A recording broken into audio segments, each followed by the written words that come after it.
जय श्री जय श्री कृष्ण। नमस्कार। श्रीमद् भगवद गीता के अध्ययन की श्रृंखला में 5वें अध्याय कर्म संन्यास योग के आज के सत्र में सभी का स्वागत एवं अभिवादन। ओमकार के नाद के साथ प्रार्थना करेंगे।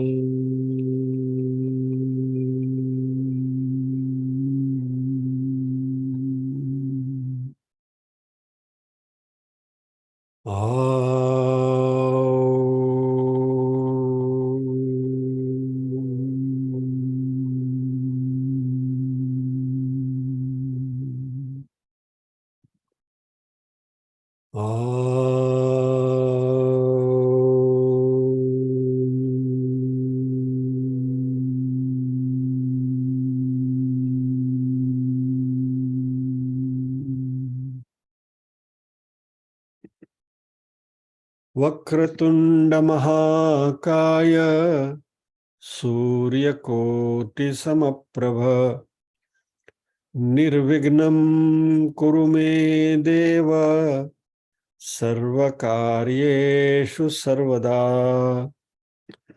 या कुन्देन्दु तुषारहार धवला या शुभ्रवस्त्रावृता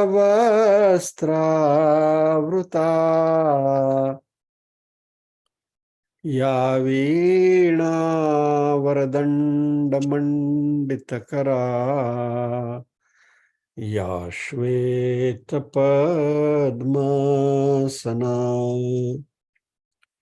या ब्रह्माच्युतशङ्कर प्रभृतिभिर्देवैः सदा वन्दिता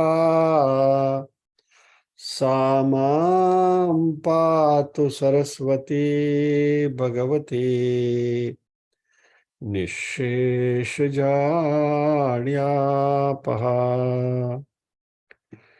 वसुदेवसुतं देवं कंसचाणूरमर्दनं देवकी परमानन्दं कृष्णं वन्दे जगद्गुरुम्।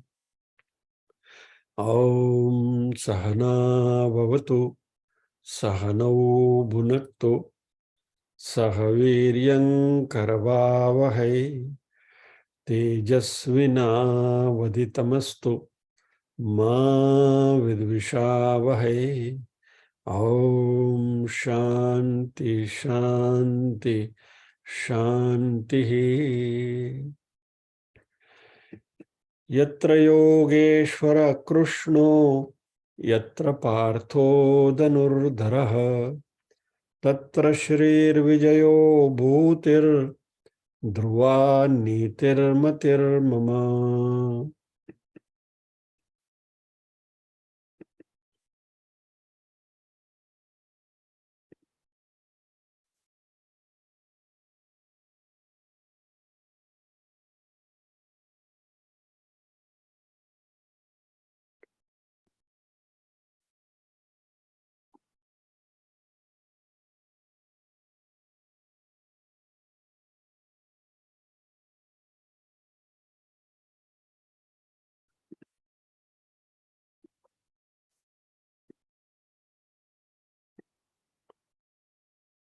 पारायण में आज 5वें अध्याय के अंतिम 3 श्लोक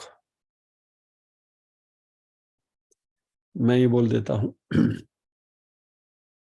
स्पर्शान् कृत्वा बहिर्बाह्यांश्चक्षुश्चैवान्तरे भ्रुवोः प्राणापानौ समौ कृत्वा नासाभ्यन्तरचारिणौ यतेन्द्रियमनोबुद्धिर्मुनिर्मोक्षपरायणः विगतेच्छा भयक्रोधो यः सदा मुक्त एव सः भोक्तारं यज्ञतपसां सर्वलोकमहेश्वरं सुहृदं सर्वभूतानां ज्ञात्वा मां शान्तिमृच्छति। आज ये 3 श्लोक इसलिए लिए हैं, ये लास्ट 3 श्लोक छठे अध्याय के बीज श्लोक है।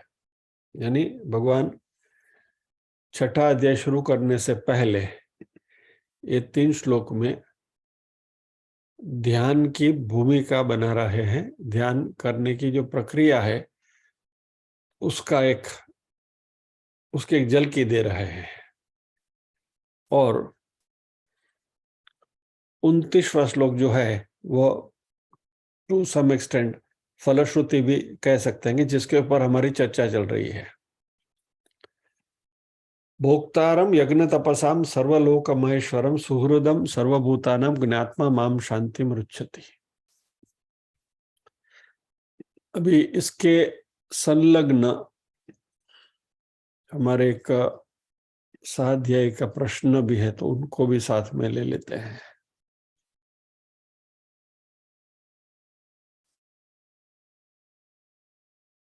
क्योंकि इसी के साथ जुड़ा हुआ है।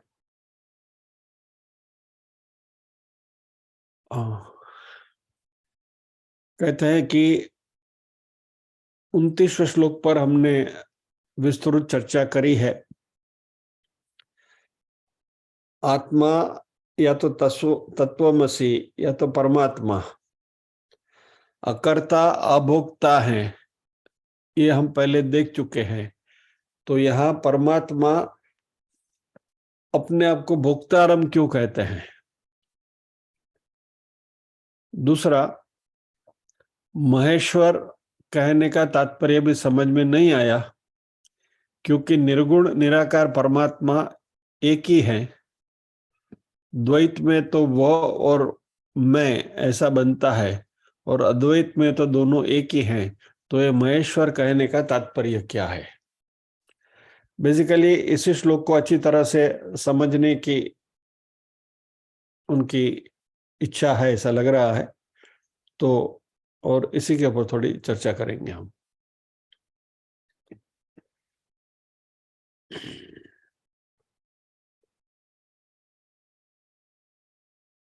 श्लोक को जरा ध्यान में रख लीजिए, दोबारा आपके सामने ही है। भोक्तारम यज्ञ तपसाम सर्वलोक महेश्वरम। भोक्तारम यानी कि मैं भोक्ता हूं, उपभोग करने वाला हूं। किसका? यज्ञ और तप का। यज्ञ तपसाम सर्वलोक महेश्वरम, जो सभी जो लोक हैं, 14 लोक हैं, उसका मैं महेश्वर हूं, अधिष्ठाता हूं। और सर्वभूतानाम सुहृदम, सभी भूत मात्रा का मैं सुहृद हूं। इस सुहृद के ऊपर बात करेंगे, इस शब्द को जरा ध्यान में रखिए। सभी भूतों का मैं सुहृद हूं। ऐसा माम ज्ञात्वा, ऐसा मुझे जानकर, शांतिम रुच्छति, तुम्हें शांति मिलेगी, या तो तुम शांति को प्राप्त करोगे। और परम शांति यानी कि मोक्ष, यानी ऐसा मुझे जानकर तुम्हें मोक्ष की, परम शांति की अनुभूति होगी। दिस इज व्हाट दिस श्लोक लिटरली मीन्स। आइए इसके ऊपर हम थोड़ी बात करें।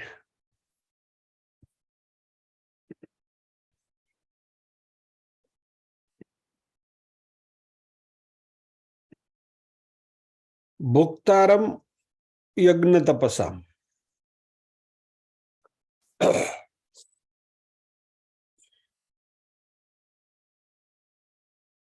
ओके, चलो इसको थोड़ा इस तरीके से देखें। Let me bring the climax part first and then discuss about it, उससे क्लैरिटी ज्यादा आएगी। भोक्तारम यज्ञ तपसाम सर्वलोक महेश्वरम की जो बात भगवान कर रहे हैं, वहां अपने सगुण साकार स्वरूप की बात कर रहे हैं। और सुहृदम सर्वलोक महेश्वरम की जो बात कर रहे हैं, वहां वो अपने निर्गुण निराकार स्वरूप की बात कर रहे हैं। इस बात को ध्यान में रखते हुए अभी आगे की चर्चा हम करेंगे। अच्छा, let us clarify once again.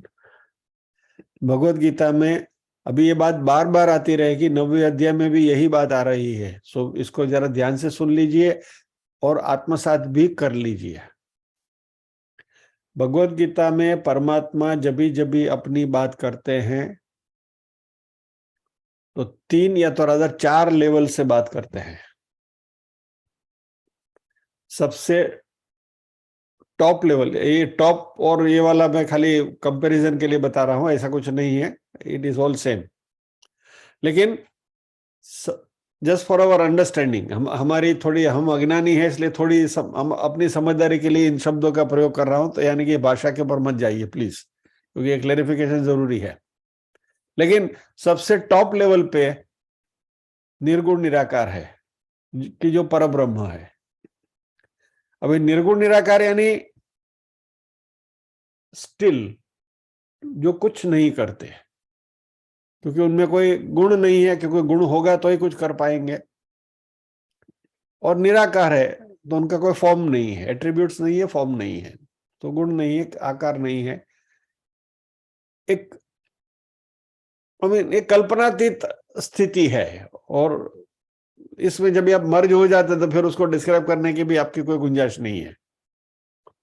इसको भगवान, हमारे संतों ने उसको नेति नेति करके छोड़ दिया कि भाई बियॉन्ड अप्रोच, इंफिनिटी।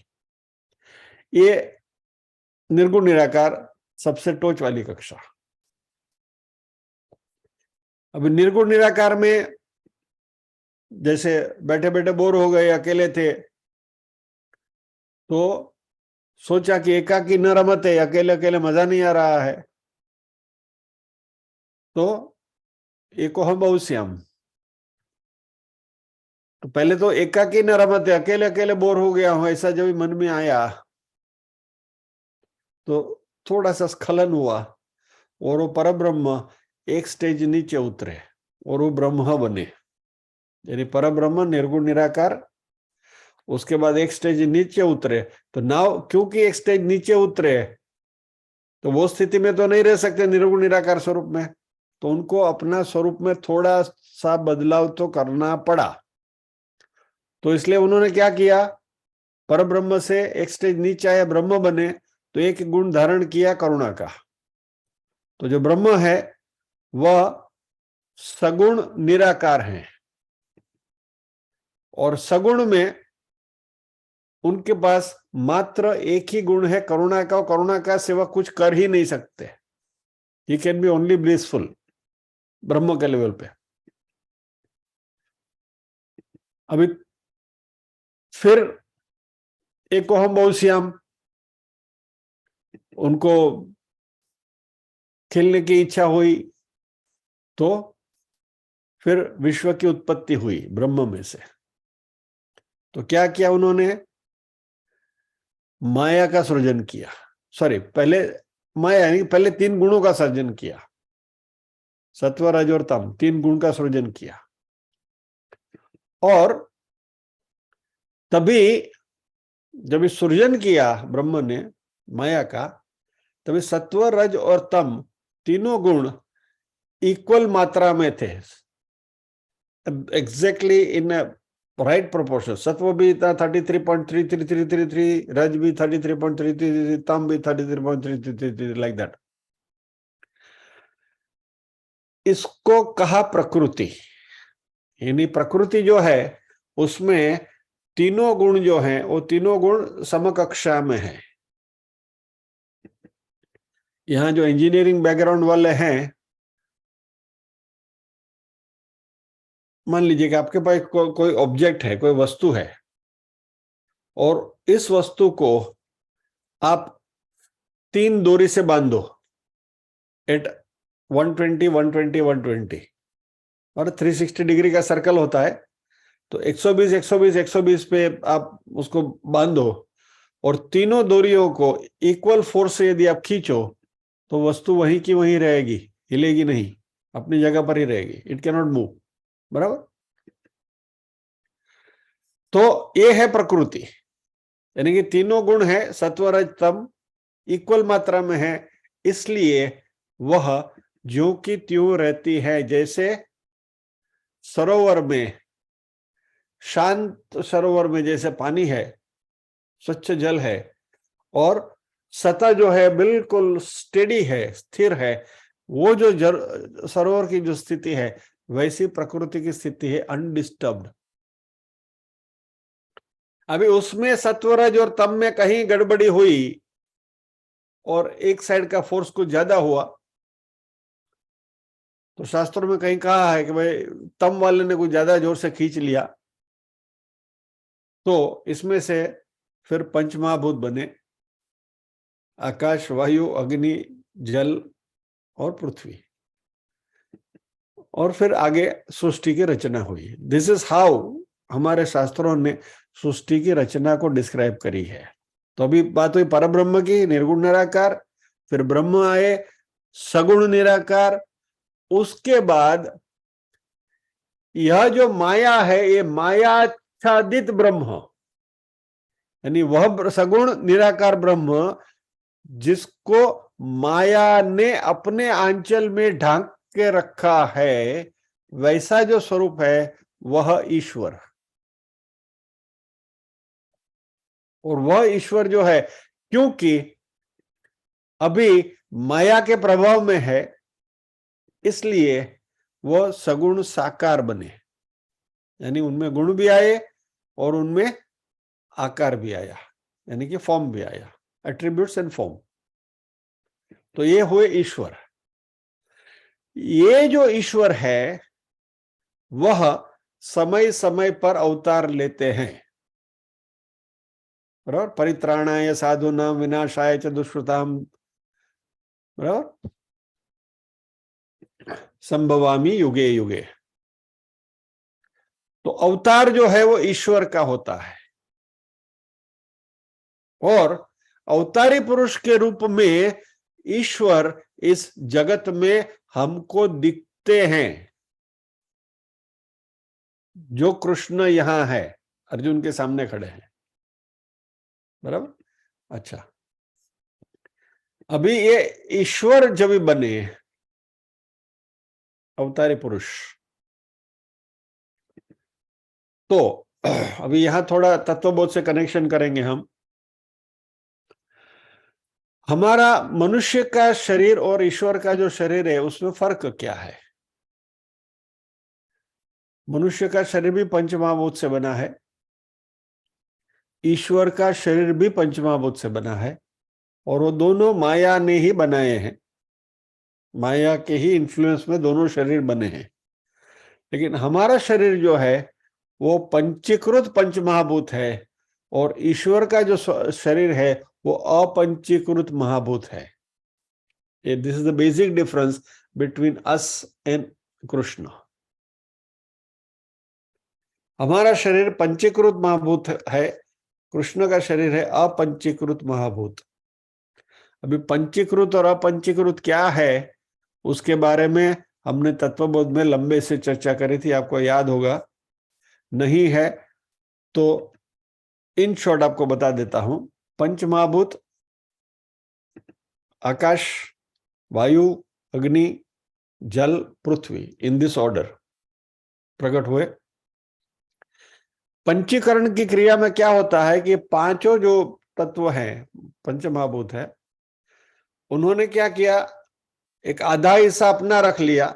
मान लीजिए कि आकाश की बात हम कर रहे हैं, तो आधा हिस्सा आकाश ने रख लिया, और नीचे का जो आधा हिस्सा है वो वहां से खिसक गया, और वहां बाकी के जो चार महाभूत है उनके 12.5 12.5 12.5 12.5 उसमें आके मिल गए। तो क्या हुआ, 50% आकाश, 12.5 12.5 12.5 12.5 बाकी के चार महाभूत, यानी वायु, अग्नि, जल और पृथ्वी। अभी जो बाकी का जो आधा आकाश का जो हट गया उसके भी चार विभाग हो जाएंगे। Now you come to the next पंचमहाभूत वायु। तो वायु का 50% वायु का है, 12.5 आकाश का है, 12.5 जल का है, 12.5 पृथ्वी का है, वगैरह वगैरह। यानी प्रत्येक महाभूत में 50% अपना है, और बाकी के 4 12.5 बाकी के चार महाभूत के हैं।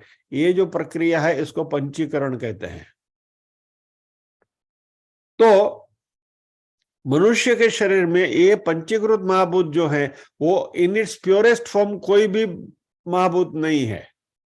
वेरेस परमात्मा का जो शरीर हमें दिखता है, जो कृष्ण का शरीर हमें दिखता है, वहां पंचमहाभूत पंचीकृत फॉर्म में नहीं है। पांचों के पांचों विद्यमान है, लेकिन they are there in their respective purest form. Amalgamation नहीं हुआ है। This is the difference. यानी मनुष्य और ईश्वर में फर्क इतना। तो ये तीसरा लेवल हुआ ईश्वर का, बराबर। पहला निर्गुण निराकार परमेश्वर, दूसरा सगुण निराकार ब्रह्म, निर्गुण निराकार परब्रह्म, दूसरा सगुण निराकार ब्रह्म, तीसरा ईश्वर जो माया के अधिपति और माया से इन्फ्लुएंस्ड बंधे हुए हैं, और चौथा अवतारी पुरुष श्री कृष्ण कि जो अर्जुन के सामने शरीर धारण किए हुए खड़े हैं। और भगवत गीता में जब भी भगवान अपनी बात करते हैं, माम बोलते हैं, तो ये माम शब्द इन चार में से किसी भी लेवल को रिफर करता है। अभी नाउ ये this is a matter of interpretation. कभी यहां हमेशा समझदारी की बात आती है कि भगवान जब भी अपनी बात करते हैं तो किस लेवल से बात करते हैं, बराबर। So let us understand this. With this background अभी इस श्लोक में हम प्रवेश करते हैं। अभी यहां कहते हैं भोक्तारम यज्ञ तपसाम सर्वलोक महेश्वरम। तो पहले भोक्तारम यज्ञ तपसाम। अभी यहां यदि आप कृष्ण को परब्रह्म के रूप में देखोगे तो ये उक्ति जो गलत हो जाएगी। भोक्तारम यज्ञ, भोक्ता तो कैसे हो, निर्गुण निराकार स्वरूप में तो कुछ कोई उपभोग कर ही नहीं सकते। सो इसलिए इस श्लोक की जो पहली लाइन है भोक्तारम यज्ञ तपसाम सर्वलोक महेश्वरम, वो सगुण साकार ईश्वर की बात है। यानी सगुण साकार ईश्वर को हमें वहां देखना है। अभी सगुण साकार ईश्वर क्या करते हैं? सगुण साकार ईश्वर तो कोई भी फॉर्म धारण कर सकते हैं, बराबर। वो गणपति भी हो सकते हैं, वो इंद्र भी हो सकते हैं, वो सूर्य भी हो सकते हैं, वो चंद्र भी हो सकते हैं, वो फला फला फला कुछ भी हो सकते हैं। तो जब भी हम यज्ञ करते हैं तो यज्ञ में जब भी हम आहुति देते हैं, ओम गणपतये स्वाहा, गणपतिमिदं न मम, इंद्राय स्वाहा, इंद्रमिदं न मम। तो ये जो हम आहुतियां देते हैं, वो सारी आहुतियां वो रिस्पेक्टिव देव जिनका नाम लेकर आहुति हम देते हैं उनको जाती है। और ये सारी आहुतियां जो हैं वह अल्टीमेटली वही फॉर्म ईश्वर को जाती है। तो इसलिए इन दैट फॉर्म, ईश्वर के फॉर्म में, इस लेवल पर वह यज्ञ तपसाम, सारे यज्ञ और सारे जो तप किए जाते हैं उसके वो उपभोक्ता हैं। फिर आप तप करिए, शिव जी का नाम लेते हुए तप करिए, बराबर है। कोई भी फॉर्म में आप ये करिए, बराबर। गणेश जी का व्रत रखते हैं, वो आप ये जो संकष्टी वगैरह, अंगारकी वगैरह जो हम करते हैं, तो वो तप है ना। तो तब गणपति जी को अर्पण करते हुए होता है, गणपति जी को मंदिर नजर रखते हुए करता है। तो वो जो तप है वह गणपति के स्वरूप में वही ईश्वर को प्राप्त होता है, यानी वह उसका उपभोग करते हैं। तो भोक्तारम यज्ञ तपसाम, तो ईश्वर के फॉर्म में, सगुण साकार ईश्वर के फॉर्म में ये यज्ञ और तप के वो उपभोक्ता है, बराबर। अभी सर्वलोक महेश्वरम, now it is easy to understand. अभी ईश्वर शब्द का अर्थ क्या है पहले समझ लें। ईश्वर का सिंपल शब्द हम करें ना तो the literal meaning is boss, अधिपति। बॉस ही पकड़ के चलो ना। सिंपल एग्जांपल आपको दे दूं। पतिव्रता गृहिणी जो है उसके लिए पति परमेश्वर है, बराबर। तो वहां ईश्वर शब्द लगा ना, परम ईश्वर, यानी पति ही सर्वश्रेष्ठ है उसके लिए, तो ही इज द बॉस। तो ये ईश्वर शब्द जो है वह ये बॉस यानी कि अधिपति के फॉर्म में प्रयोग किया गया है। सर्वलोक महेश्वरम, सभी जो लोक हैं, 14 लोक जो हैं हमारे हैं, उनके महेश्वर हैं। यहां महेश्वर शब्द का प्रयोग क्यों किया है ये भी देख लें। महत ईश्वर, महेश्वर, महत यानी बिगेस्ट, हाईएस्ट, महान, महान से भी महान, सुपरलेटिव, महत। अभी सी खाली ईश्वर लिखते थे भगवान यहां, तो ईश्वर तो कोई भी हो सकता है, पति परमेश्वर, वो भी बॉस है, तो खाली बॉस के अर्थ में वो यहां आ जाता था, इसलिए महेश्वर शब्द का प्रयोग किया। महत और ईश्वर दोनों के मीनिंग सेम है। महत ऑल्सो इज सुप्रीम और ईश्वर इज ऑल्सो सुप्रीम, तो यहां उन्होंने क्या किया, सुप्रीम सुप्रीम, यानी कि इससे अलावा और कोई नहीं है, nobody is bigger than him, in that sense Maheshwar. यानी सभी लोगों के नहीं, सभी लोगों के, इन लोगों के भी सर्वाधिपति, the biggest boss, the top boss is ईश्वर। तो ये सगुण साकार स्वरूप की बात हुई। भोक्तारम यज्ञ तपसाम सर्वलोक महेश्वरम। अभी दूसरी लाइन पे आते हैं।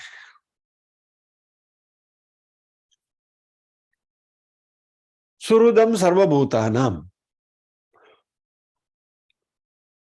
सुहृद का लूज ट्रांसलेशन करें तो उसका अर्थ होता है फ्रेंड, मित्र। सुहृद शब्द का डिक्शनरी मीनिंग देखेंगे तो it is shown as friend, मित्र। अभी मित्र जो है उसको हम कैसे जानेंगे कि भाई मित्र यानी कि जो विपत्ति में या तो जब भी जरूर पड़े तभी हमारी जो मदद करे वो हमारा मित्र। In that sense we know, यानी फ्रेंड किसको बोलते हैं, दवा, अरे हाँ, अंग्रेजी की हमारी उक्ति है ना, a friend in need is friend in deed. चलो सीधी बात है ना, तो that is the definition of a friend, बराबर। Friend in need is friend in deed. हमारे जरूरत पड़ने पर जो हमारी मदद करे वह हमारा मित्र। नाउ ये सांसारिक लेवल पर जो मित्र, friend in this sense, friend in need is friend in need वाला जो फ्रेंड जो है वह जब भी हमारी मदद करता है तो ही गेट्स समथिंग इन रिटर्न, उसको उसके बदले में कुछ न कुछ मिलता है। तो क्या मिलता है, इधर you feel oblige to the person, किसी ने हमारी मदद कर दी तो हम उसके ऑब्लिगेशन में आ गए, you remain oblige to the person, यानी कि मदद करने वाला है उसको आपकी ऑब्लिगेशन का भाव या तो आपका सरेंडर का भाव उसको मिला, बराबर। छोटा सा एकदम, let us come to rudimentary level, कि आप रास्ते पर चल रहे हो और आपके हाथ से कोई वस्तु गिर गई और कोई वहां से वटे मार्गो आपके साथ चल रहा है, उसने वस्तु उठाकर आपको दे दी और आप चल दिए वस्तु लेकर। वो जो वटे मार्गो है जिसने आपकी वस्तु उठाकर आपको दी, आप ऐसे हाथ में वस्तु लेकर सीधे ही चल पड़े तो जो उठा के देने वाला है वो क्या बोलेगा, कैसा आदमी है यार, थैंक यू भी नहीं बोलता है।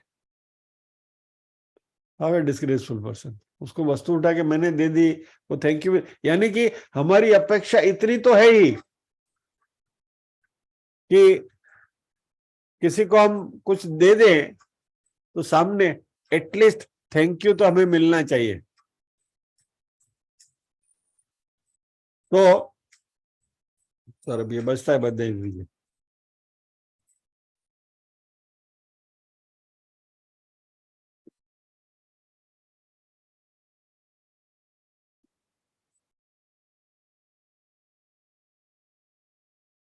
सॉरी।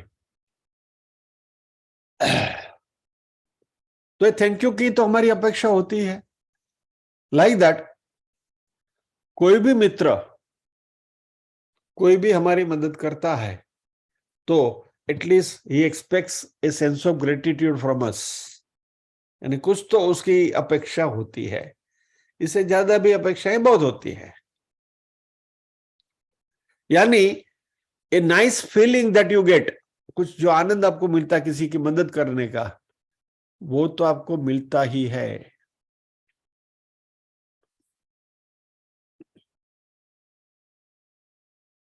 हमारी पीढ़ी के जो लोग यहाँ बैठे हैं, वह हम सभी जो यहाँ बैठे हैं, सब हमारे बच्चों से भी हमारी कुछ एक्सपेक्टेशन होती है कि भाई they should acknowledge what we have done for them. बराबर, उनमें कुछ सेंस ऑफ ग्रेटिट्यूड तो हमारे पेरेंट्स के प्रति होना चाहिए, यानी कि हमने एज ए पेरेंट भी उनके लिए जो भी कुछ किया है, उनके मन में थोड़ा सा कृतज्ञता का भाव उन्होंने जताना चाहिए हमारे प्रति, इतनी तो हमारी अपेक्षा होती है। बराबर है। So what we are trying to, इस सब जो ये बात से हम क्या आर्ग्यू क्या करना चाहते हैं कि भाई जब भी आप कुछ भी फेवर कहीं भी करते हो तो कुछ ना कुछ ग्रेटिट्यूड की, कृतज्ञता की अपेक्षा कहीं ना कहीं रहती है। लेकिन कुछ मदद ऐसी होती है कि जो बिना किसी अपेक्षा की जाती है,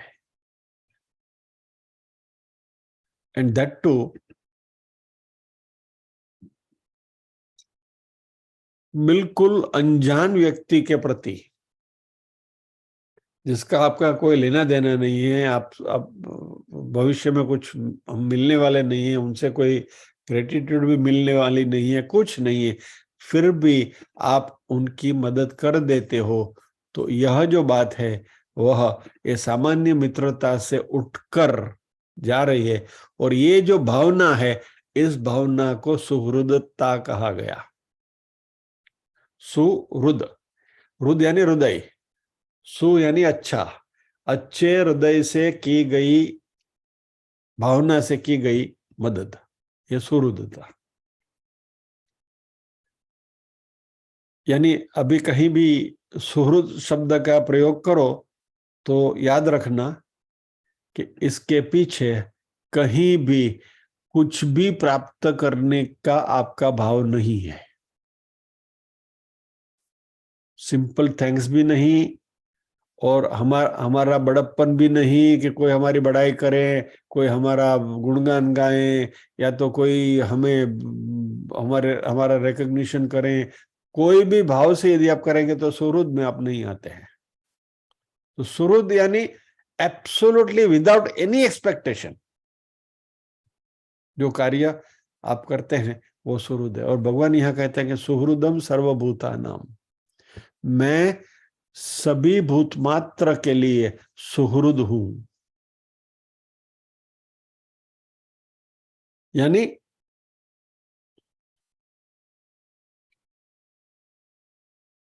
ऐसे वो मदद करता है सुहृद व्यक्ति, आपको पता भी न चले कि वह कौन कर रहा है हमारी मदद, right, without that person even knowing कि भाई आप उसकी मदद कर रहे हो, ये भी उसको जानने में ना आए। इस तरीके से यदि आप, if you are trying to be helpful to somebody, तो वो आपकी सुहृदता हुई। और इसकी जो एक्सट्रीम जो डिग्री जो है, वह ये सुहृदता की जो बात है वो भगवान यहाँ कर रहे हैं। सुहृदम सर्वभूतानाम। अभी यानी ये जो सुहृद है ये मित्र नहीं है, उससे बहुत आगे जाकर कुछ है। और इसकी अभी ये परमात्मा हमारे हृदय में प्रत्यगात्मा के स्वरूप में विराजमान है। मुझे ये प्रत्यगात्मा शब्द जब भी आया तो मैं भी उसके ऊपर थोड़ा चिंतन करने लगा कि what exactly it should mean. तो डिक्शनरी मीनिंग जब भी देखने की कोशिश करी तभी पता चला एक सिमिलर वर्ड सामने आया, प्रत्यग्नि, यानी एट और नियर और इन एवरी फायर, यानी सभी अग्नि में जो है, टुवर्ड्स द फायर, यानी कि जो अग्नि के प्रति जो है, अग्नि में जो है वह सभी प्रकार के। इसी तरह सभी प्रकार के आत्मा में जो है वो प्रत्यगात्मा, यानी कि ममैवांशो जीवलोके जीवभूत सनातनः, यानी हमारे सब में अंशी होकर हमारे बीच में जो होते हैं वह प्रत्यगात्मा। अभी इस प्रत्यगात्मा के स्वरूप में भगवान हमारे साथ अटैच्ड हैं। अभी इसको हम थोड़ा इस नजरिए से भी देखिए कि अभी हमें यहां जो मैंने कहा कि ये निर्गुण निराकार की बात हो रही है। कैसे निर्गुण निराकार? टुमारो, कल वाली बात, सच्चिदानंद, बराबर, यानी वह परम चैतन्य का स्वरूप। तो वही परम चैतन्य हमारे साथ जुड़ा हुआ है in the form of the wifi signal. और जो हमारे साथ जो वाईफाई सिग्नल के साथ हमारा कनेक्शन हो रहा है वह हमारी आत्मा, और हमारी आत्मा में वही परमात्मा हमारे साथ इस तरीके से जुड़े हुए हैं जिसको हम प्रत्यगात्मा कहते हैं, दैट कनेक्शन विथ अस। कल वही बात आने वाली है, पश्चिमे योगमेश्वरम। तो यह प्रत्यगात्मा जो हमारे साथ जुड़े हुए हैं और इन दिस फॉर्म परमात्मा जो हमारे साथ कनेक्टेड हुए हैं वह ऐसे सुहृद हैं कि जो कोई अपेक्षा नहीं करते हमसे और हमारी सारी बातों को मानते हैं। कैसे? आप बोलेंगे अभी ये भगवत गीता में यहाँ ये लल्लू यहाँ बैठे बैठे बोर कर रहे हैं, मुझे अभी तो जम्बाई आ रही है, मारे बगासो खाऊ जा, बगास આવી ગયું, बराबर। बैठे बैठे ऐसा लगा कि सर खुजा ले तो सर खुजा लिया, बाजू में चाय का कप पड़ा है, चलो एक सिप लगा लेते, सिप लगा ली। आप जो भी कहेंगे उसमें हाँ ही कहेगा वो ऐसा सुहृद है वो। और उसकी सुहृदता वहां तक की है कि आप कहेंगे मुझे अज्ञानी रहने, मारे भोटવો જ રહેવું છે, कई वांधो नहीं, भोटવો रहे। यानी इस स्वरूप में वो है क्या? आत्मा। हमारे शरीर में जो भी हमें कुछ करना है, बराबर, थोड़ा एकोनविंशति मुख मांडव्य उपनिषद में आ जाइए, बराबर, 15 + 4, बहिष्करण 15, अंतःकरण 4, मिलके 19। ये 19 को भी जो गति देता है या तो शक्ति देता है या तो वॉट एवर यू से, वो कौन करता है? आत्मा।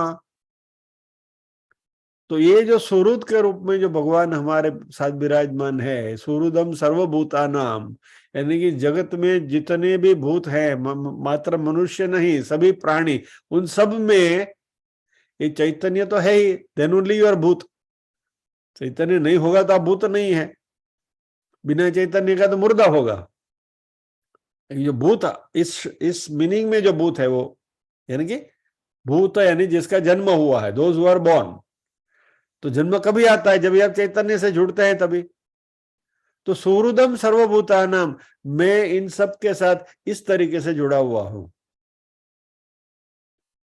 तो क्या ये आत्मा यशमैन है क्या? अब जो भी बोलो।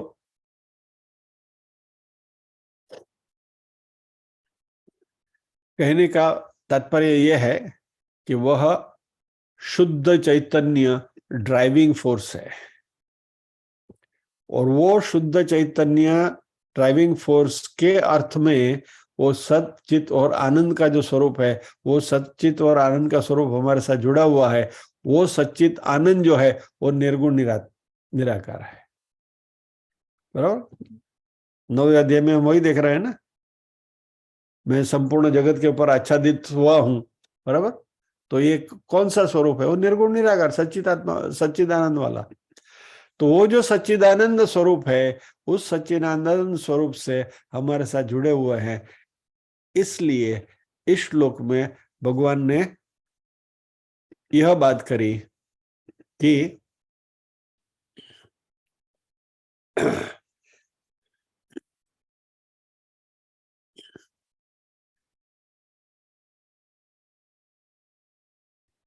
भोक्तारम यज्ञ तपसाम सर्वलोक महेश्वरम, यानी जो पहली लाइन जो है वह सगुण साकार ईश्वर की है।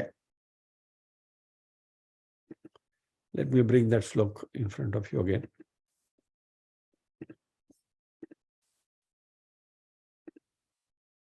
भोक्तारम यज्ञ तपसाम सर्वलोक महेश्वरम, ये सगुण साकार की बात हुई। वो ईश्वर के रूप में, वह जो भी हम करते हैं उसके वो भोक्ता हैं।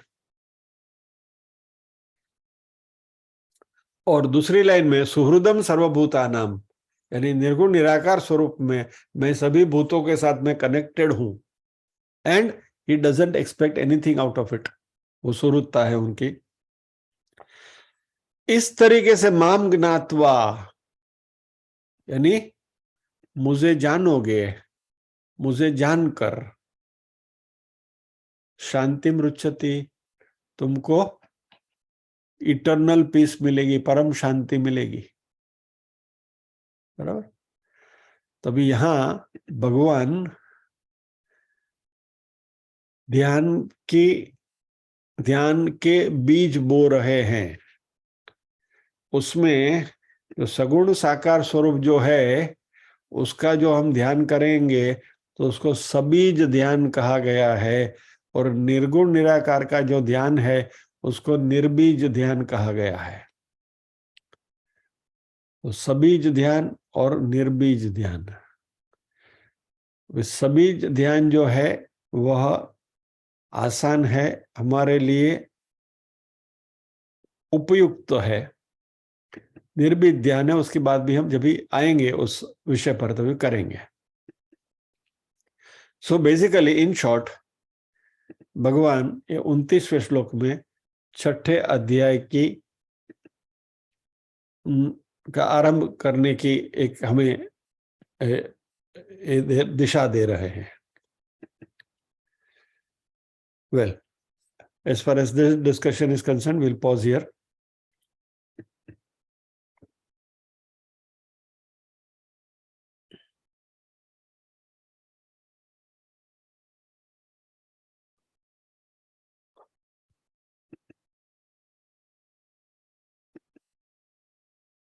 चलिए एक बात और कर लेते हैं, मन में आई है तो आपके साथ शेयर कर लूं।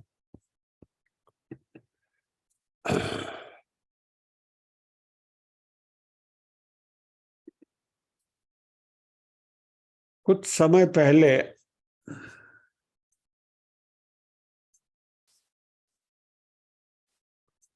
लास्ट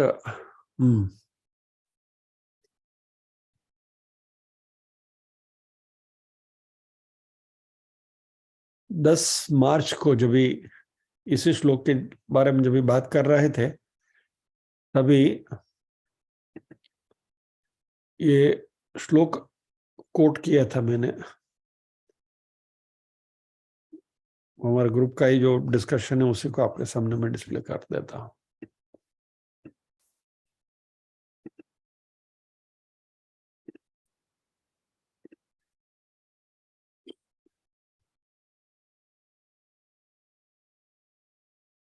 ये हमारे एक साध्याय ने पूछा था, चंद्रिका बेन त्रिवेदी ने, कि ये जो श्लोक आपने बताया था कि न्यू कोट, तो कोट किया है और ये गलत कोट कर दिया गया था, दृष्टांतो नैव दृष्ट श्रिभो न जठरे।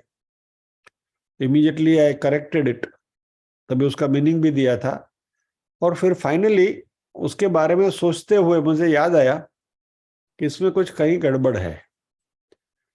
तो यह श्लोक, जैसे हमारे नीरूबेन ने बताया था उस दिन, कि यह शतश्लोकी से दिया गया है, शंकराचार्य जी का ग्रंथ है शतश्लोकी, उसका पहला श्लोक है। ये गुरु के गुणों के बारे में बताता है। तो अभी इसमें गलती क्या थी, कुछ छोटी मोटी गलतियां थी, लेकिन प्रोसेस क्या थी कि I was trying to recite it, जो मैं उस दिन क्लास में भी रिसाइट नहीं कर पाया था। It was because of this mistake also. और लेकिन इस श्लोक के बारे में थोड़ी बात आपसे कर लें।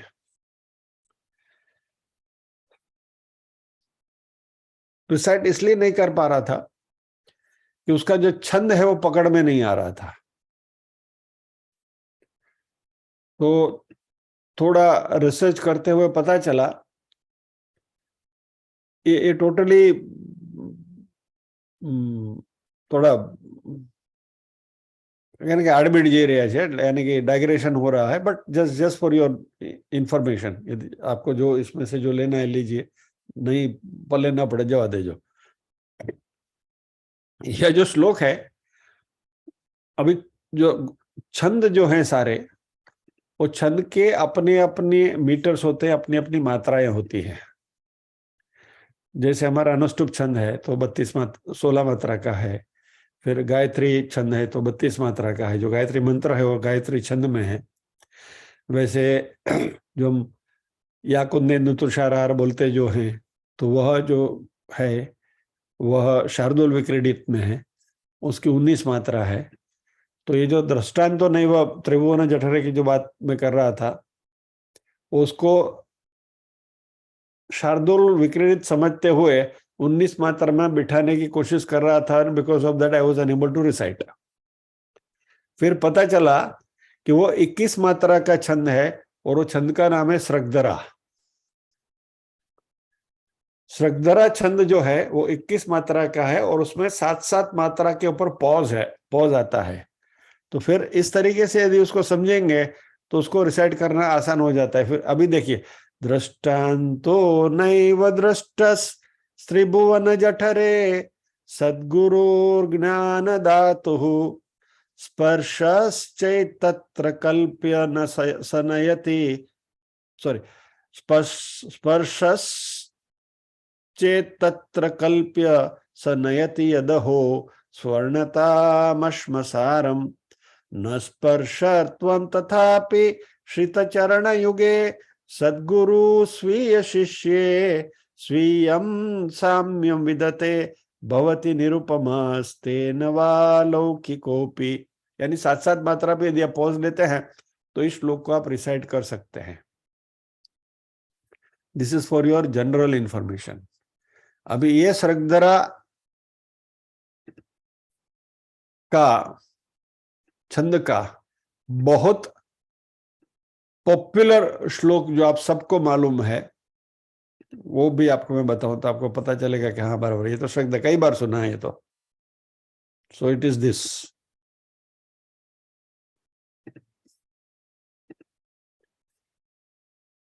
ध्याये नित्यं महेशं रजतगिरिनिभं चारुचन्द्रां वतंसं रत्नाकल्पोज्ज्वलांगं परशुरमृग वरामीत हस्तं प्रसन्नम। ये शक्दरा में है।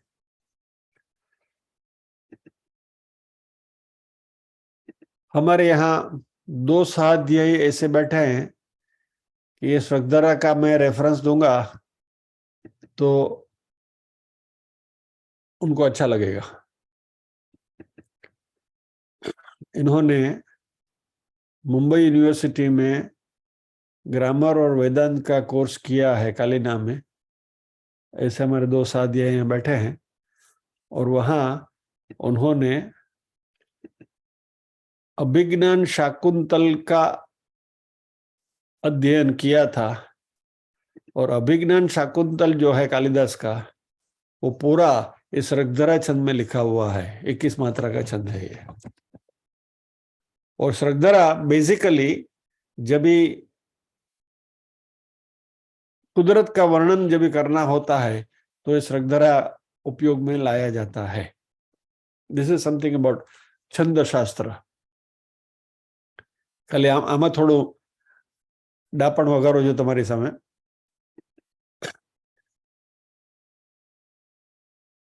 सी ये छंद का इसलिए मैं बात कर रहा हूं कि जब मैं स्कूल में था तभी हमें छंद सिखाए जाते थे।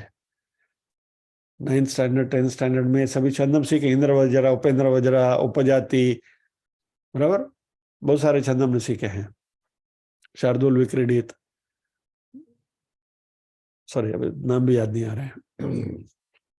शिखरिणी, मंदानक्रांता, मंदानक्रांता है,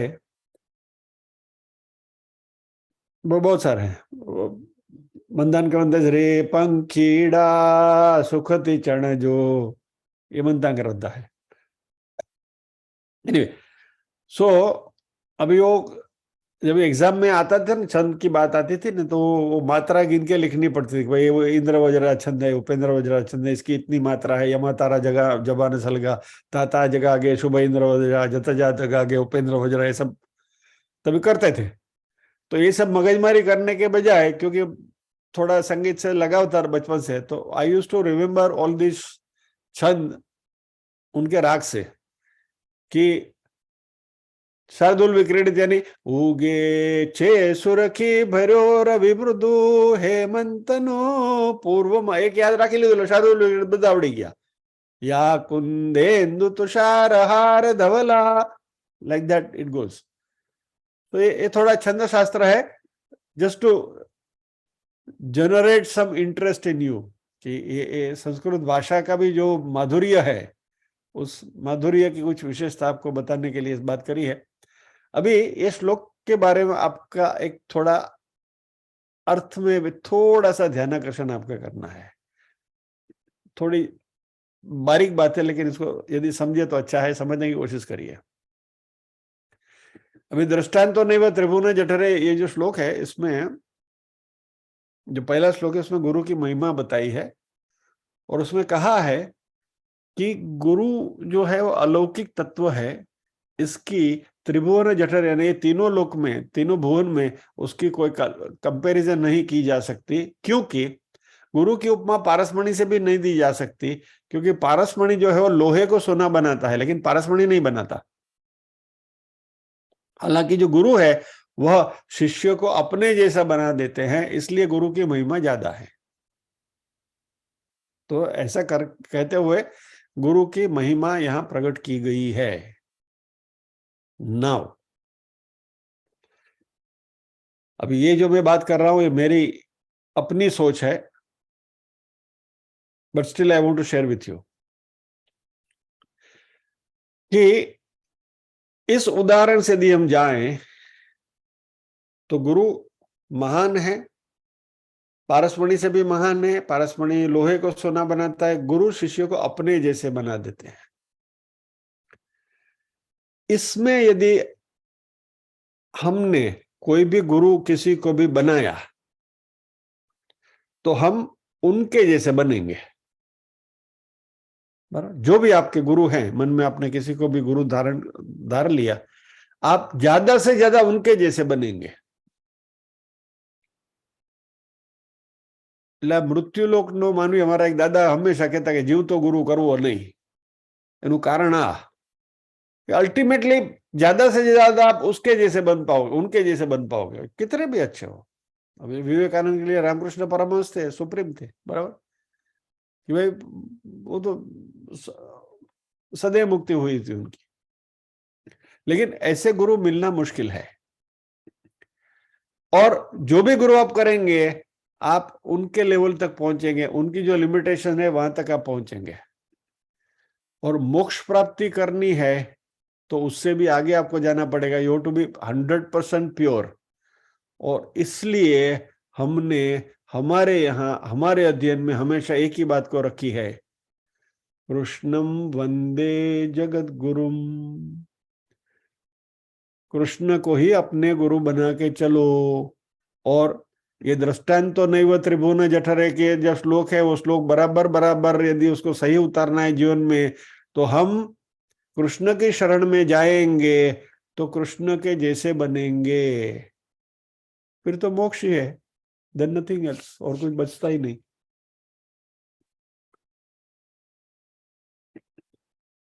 और इसीलिए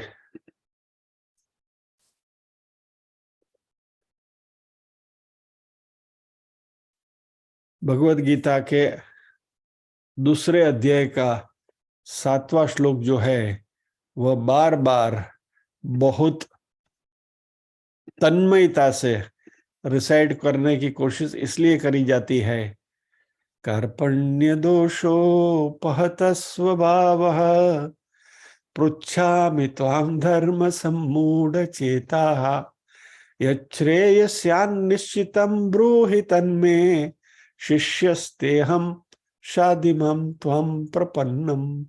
शिष्यत्व यदि ग्रहण करना है, अर्जुन से प्रेरणा लें, भगवान कृष्ण का शिष्यत्व ग्रहण करें, उनकी शरण में जाएं। और ये दृष्टांत तो नहीं वाले इस श्लोक के मुताबिक कृष्ण हमें अपने जैसा बना देंगे। जो सद्गुरु है वो शिष्य को अपने जैसे बनाते हैं। तो हम कृष्ण के शिष्य, भाई मान न मान मैं तेरा मेहमान, भगवान ना चरण पकड़ी लेवाना के मुंह तुम्हारी शरण है, बस बात खत्म, फिर कहीं जाने की जरूरत नहीं है। So with this note we pause here, प्रार्थना करेंगे।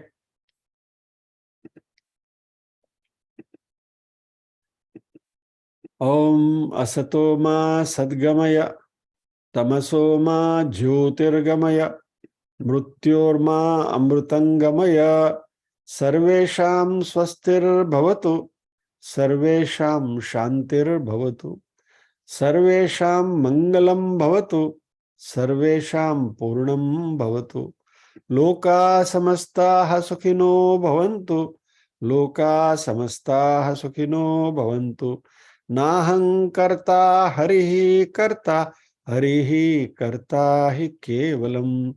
ओम शांति शांति शांति ही। सभी के हृदय कमल में विराजमान परम कृपालु परमात्मा को वंदन करते हुए आज के सत्र को विराम देते हैं। अगले शुक्रवार फिर मिलेंगे। इस अध्याय का समापन करेंगे, 5वें अध्याय की समरी पूरी अगले शुक्रवार को हम देखेंगे। जय श्री कृष्ण।